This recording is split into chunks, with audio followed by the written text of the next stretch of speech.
اچھا سر، ایک جو مزید اعتراض علماء کی طرف سے میں نے دیکھا ہے نا، انٹرنیٹ کی ویب سائٹوں پہ بھی جو اعتراض ہے وہ مین یہ چیز ہے، وہ کہتے ہیں جی کہ اہل تشیع اثنا عشریوں کی بات ہو رہی ہے. وہ کہتے ہیں جی مسئلہ یہ ہے کہ یہ حضرات یہ دعویٰ کرتے ہیں کہ ہم ختم نبوت کو مانتے ہیں. اب جو مرزائی کا دیانی فرقہ ہے وہ تو اعلانیہ کہتا ہے جی ختم نبوت کا وہ مطلب ہی نہیں ہے کہ آپ صلی اللہ علیہ وسلم آخری نبی ہیں، بلکہ اس کے بعد نعوذ باللہ نبوت جاری ہے، بلکہ آپ صلی اللہ علیہ وسلم ہی نبیوں کو بنانے والے ہیں. نعوذ باللہ مرزائیوں کا دیانیوں کا یہ موقف ہے. وہ کہتے ہیں جی اہل تشیع نے یہ مسئلہ بنایا ہوا ہے کہ یہ ایک طرف کہتے ہیں جی ہم ختم نبوت کے قائل ہیں، دوسری طرف یہ کہتے ہیں کہ ہمارے 12 افراد وہ ہیں جو نبیوں سے بھی افضل ہیں لیکن ان کو نبی نہیں کہتے، جبکہ کہتے ہیں نبیوں کی ساری کوالٹیاں بھی ان میں ہیں. تو وہ کہتے ہیں جی یہ کس چکر میں انہوں نے پھر یہ کیوں نہیں کہہ دیتے کہ یہ نعوذ باللہ 12 نبی ہیں یا 12 رسول ہیں یا رسولوں سے افضل رسول ہیں، ان کو امام کیوں کہتے ہیں؟ اچھی بات. یہ سوال آپ نے پہلے بھی کیا تھا، میں نے جواب دیا تھا اس کو. بہرحال اس کا جواب یہ ہے میرے عزیزوں کہ نبی کس کو، نبوت کس چیز کا نام ہے. اگر کسی شخص پہ ملائکہ آتا ہے، ملائکہ سے ملاقات ہوتی ہے، یہ نبوت اسی کا نام ہے. کسی شخص پہ کسی شخص سے ملائکہ بات کرتا ہے، اللہ کی جانب سے اس کو وحی آتا ہے، کیا وہی نبی ہے؟ کسی شخص پہ شریعت آتا ہے، اس کو نبی کہیں گے ہم. نبوت کس چیز کو بولتے ہیں؟ ٹھیک ہے نا. یہ تو ہم مانتے ہیں کہ نبی جو ہے ایک پاکیزہ انسان ہوتا ہے، حلال زادہ ہوتا ہے، متقی پرہیزگار، وہ گناہ نہیں کرتا، یہ مانتے ہیں. لیکن متقی پرہیزگار تو دنیا میں بہت سارے ہیں، ٹھیک ہے، پاکیزہ لوگ کیا بہت ہیں. لیکن نبوت کس چیز کا نام ہے؟ نبوت کس چیز کا نام؟ اگر ہم کہیں نبوت اس چیز کا نام ہے کہ ملائکہ سے کسی شخص سے بات کریں، یہ تو غیر انبیاء کے لیے ثابت ہے. عمران ابن حسین اسی امت میں سے ہیں، وہ صحابی ہیں، وہ بخاری میں روایت ہے کہ وہ ملائکہ ان کو سلام کرتے تھے، ملائکہ کا سلام کا جواب دیتے، ٹھیک ہے نا. اور نبی کریم صلی اللہ علیہ وسلم نے فرمایا کہ پرانے امتوں میں محدث ہوتے تھے، میری امت بھی محدثین ہیں. محدثین کا علماء نے یہ تعریف کیا ہے کہ جن سے ملائکہ گفتگو کرتے ہیں، ملائکہ گفتگو کرتے ہیں. تو یہ کوئی نئی بات نہیں ہے کہ ملائکہ گفتگو کریں، یہ اسی امت میں ثابت ہے، ٹھیک ہے نا. اور آپ نے کوئی روایت کیا ہے کہ اپنی کتابوں میں کہ اگر میری امت میں کوئی محدث ہے تو عمر ہے، ٹھیک ہے نا. تو محدث ہونا، ملائکہ کسی سے بات کریں، خطاب کریں، یہ تو اس سے کوئی شخص نبی نہیں بنتا. وَإِلَّا اس امت میں بہت سارے انبیاء ہوتے ہیں. نبی صلی اللہ علیہ وسلم کا جملہ یہ ہوتا تھا کہ پرانے امتوں میں محدث تھے، میرے امت میں بھی محدثین ہوں گے، یعنی انبیاء ہوں گے. پر پتہ چلا کہ ملائکہ کسی سے بات کرتے ہیں تو وہ اس کا مطلب نبوت نہیں ہے. کسی پہ وحی آنا اللہ کی جانب سے، کیا یہ نبوت ہے؟ تو قرآن مجید فرقان حمید میں آیات واضح ہیں کہ حضرت مریم علیہ السلام،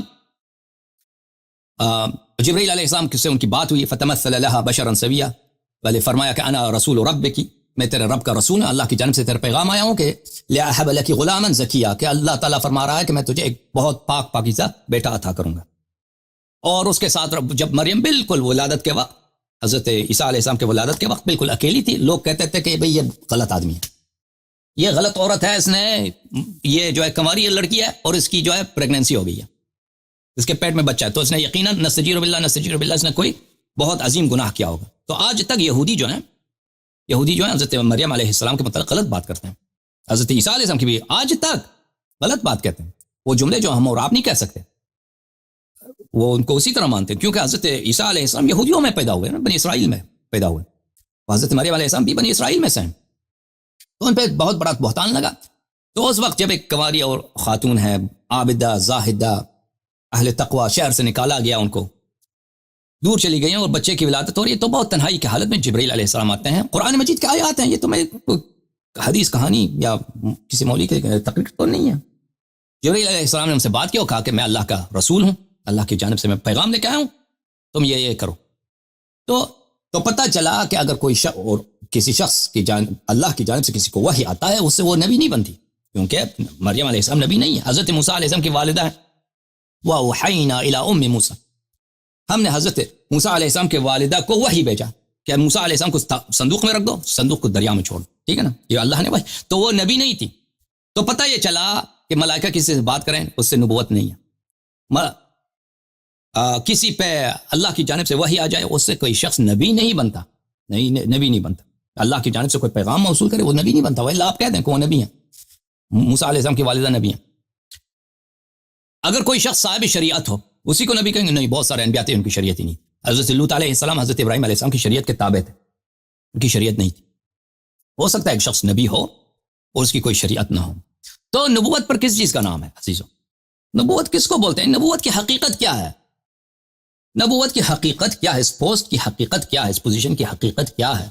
اگر میں کہوں فلانی اسکول ٹیچر ہے تو ہمیں پتہ ہے اسکول ٹیچر کس کو بولتے ہیں، وہ ایک جگہ پہ لگا ہوا ہے، وہاں بچوں کو پڑھاتا ہے، اسکول ٹیچر کی حقیقت ہمیں معلوم ہے۔ نبوت کس چیز کا نام ہے؟ ٹھیک ہے نا، بہت سارے انبیاء تھے تاریخ میں کہ وہ صرف اپنے آپ کے لیے نبی تھے، کسی کو تبلیغ نہیں کرتے تھے، پھر بعد میں جا کر ان کو حکم ملتا تھا کہ تبلیغ کرو یا نہ کرو، ٹھیک ہے نا، وہ صرف اپنے آپ کے لیے نبی ہیں، وہ کوئی امتی بھی نہیں تھے، ٹھیک ہے نا، تو یہ کوئی امتی ہونا بھی اس شرط نہیں نبوت کا۔ تو نبوت کس چیز کا نام ہے؟ تو میں نے پہلے آپ کے اہل کلام کے مقالات، ان کے فرامین آپ کو دکھایا کہ نبوت ایک ایسا ٹائٹل ہے، ایک ایسا پوزیشن ہے جس کو اللہ کہہ دے تو نبی ہے، جس کو اللہ خطاب کر دے، کہہ دے تو نبی ہے، تو اس سے نبی بن جاتا ہے، وإلا اس کی کوئی تعریف نہیں ہے، ہم تعریف پیش نہیں کر سکتے۔ اس کی تعریف یہ ہے کہ فلانا شخص نبی ہے یا نبی نہیں ہے، وہ شخص جس کو اللہ نے کہا تو میرا نبی ہے، میں تجھے نبی بنا کر مبعوث کر دیتا ہوں، یا میں نے تجھے نبی بنایا، یا میں نے تجھے رسول بنایا، وہ نبی ہے، وہ نبی ہے۔ لیکن اگر وہ اس کو نہ کہے کہ تو نبی ہے، نہیں ہے تو نبی نہیں ہے۔ تو ائمہ طاہرین علیہم الصلوۃ والسلام کے پاس یہ ٹائٹل نہیں ہے نبوت کا، نبی کریم صلی اللہ علیہ وآلہ وسلم کے بعد یہ ٹائٹل کسی کو نہیں ملے گا، نہ رسول کا نہ نبی کا۔ یہ اس لیے نہیں کہ ہمارے ائمہ طاہرین علیہم السلام میں کوئی کمی ہے، نہیں، یہ تعظیم ہے نبی صلی اللہ علیہ وآلہ وسلم کے لیے، یہ نبی صلی اللہ علیہ وآلہ وسلم کے عظمت کے لیے کہ ان کے بعد ان کے اوصیاء جو ہیں ان کے پاس یہ ٹائٹل نبوت کا یا رسالت کا نہیں ہوگا۔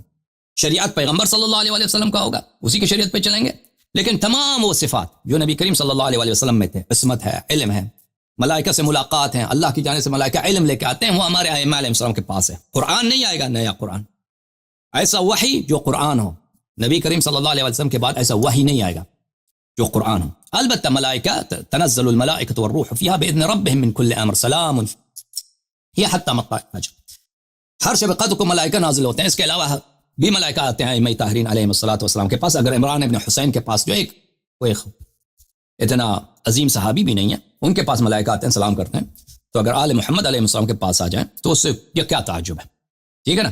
تو ہاں جی، ہم جو کہتے ہیں نا کہ ہمارے ائمہ طاہرین علیہم الصلوۃ والسلام رسول کے اوصیاء ہیں، تو بالکل وصایت خلافت کے لیے وہ صفات ضروری ہیں جو مستخلف عنہ میں تھی، ٹھیک ہے نا۔ اگر میں فرض کریں میں کسی ہاسپٹل میں ایک سرجن ہے، بڑا سرجن ہے، وہ ریٹائر ہو جاتا ہے، تو اس کی جگہ جو آدمی آئے گا اس کو اسی طرح سرجن ہونا چاہیے۔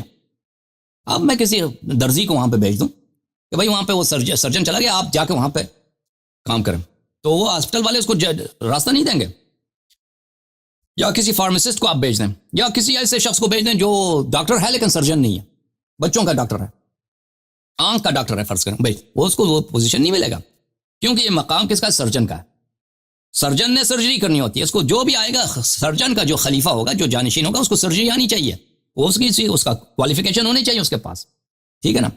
یا کوئی مثلا انگلش ٹیچر ہے کالج میں، اب وہ ریٹائر ہو جاتا ہے، مر جاتا ہے، تو اس کی جگہ جو آئے گا تو اس میں آپ کسی مولوی کو نہیں بھیج سکتے، بھائی یہ اس کو بڑا قرآن آتا ہے، بخاری آتا ہے، بھائی اس نے انگلش پڑھانا ہے، انگلش آتا ہے، اس قرآن حدیث میں کام نہیں، آپ کے پاس انگلش میں کوالیفیکیشن ہے تو آپ کو یہ پوسٹ دیں گے، ولا نہیں دیں گے۔ تو اسی طرح جب نبی کریم صلی اللہ علیہ وسلم دنیا سے چلے جاتے ہیں، ٹھیک ہے، ایک ٹائٹل ہے نبوت کا، قرآن آتا ہے، جبرائیل وحی لے کے آتا ہے قرآن کا، وہ ختم ہو گیا ہمیشہ کے لیے۔ شریعت لے کے آتا ہے، وہ ختم ہو گیا ہمیشہ کے، وہ اب نیا شریعت نہیں آئے گا، نہ قرآن مزید نہیں آئے گا، لیکن جو بقیہ کام چلانے ہیں پیغمبر صلی اللہ علیہ وسلم کے لیے، تو سارے وہ صفات ان کے جانشین میں ہونی چاہیے۔ یہ بدیہی بات ہے، یہ بہت بدیہی بات ہے۔ ایک درزی ہے، وہ آپ کے لیے کپڑے سلائی کرتا ہے، ٹھیک ہے نا، اب اگر وہ ریٹائر ہو جاتا ہے، وہ اپنی جگہ پہ کسی لوہار کو نہیں بٹھا سکتا، بھائی لوہار جو ہے درزی کا کام نہیں کر سکتا، اس کے لیے ہونا چاہیے کہ دوسرے درزی کو آنا پڑے گا۔ اسی طرح نبی کریم صلی اللہ علیہ وسلم دنیا سے جا رہے ہیں، نبی کریم صلی اللہ علیہ وسلم میں کیا صفات ہیں؟ وہ سب سے اشجاع ہیں، سب سے شجاع ترین شخص عالم میں، سب سے سخی ہیں، سب سے جواد ہیں، سب سے مہربان ہیں، سب سے زیادہ عالم ہیں، سب سے زیادہ عاقل ہیں، معصوم ہیں۔ نبی کریم صلی اللہ علیہ وسلم ہر سوال کا جواب آتا ہے ان کو، اگر ان کو پوچھیں کہ بھئی چوتھے آسمان میں کیا ہے، جنات کے کیا ہیں، دوسرے خلائق کا پوچھیں، وہ جواب دے دیتا ہے آپ کو۔ اگر آپ ان سے پوچھیں کہ بھئی نماز کے احکام کیا، وہ نہیں کہتا کہ مجھے نہیں آتا، میں اجتہاد کر کے آپ کو بتا دوں گا، یہ میرا نظریہ یہ ہے، نظریہ نہیں بتائے گا آپ کو، وہ واقعاً اللہ کا حکم بتائے گا صلی اللہ علیہ وآلہ وسلم، ٹھیک ہے نا۔ تو وہ جب دنیا سے جا رہا ہے، ایسا قائد، ایسا رہنما، اس کا جو خلیفہ ہے اس میں وہ تمام صفات ہونی چاہیے جو نبی کریم صلی اللہ علیہ وآلہ وسلم میں ہے، وَإِلَّا ظلم ہے، وہ نہیں چلا سکتا، یہ بات ہی غلط ہے، مگر وہ صفات جو دلیل کے ساتھ ثابت ہے، جبرائیل وحی لے کے آ جائے وہ ختم ہو گیا، نیا شریعت وہ ختم ہو گیا، باقی سب وہ ان کے جانشین میں، ان کے خلیفے میں ہونی چاہیے.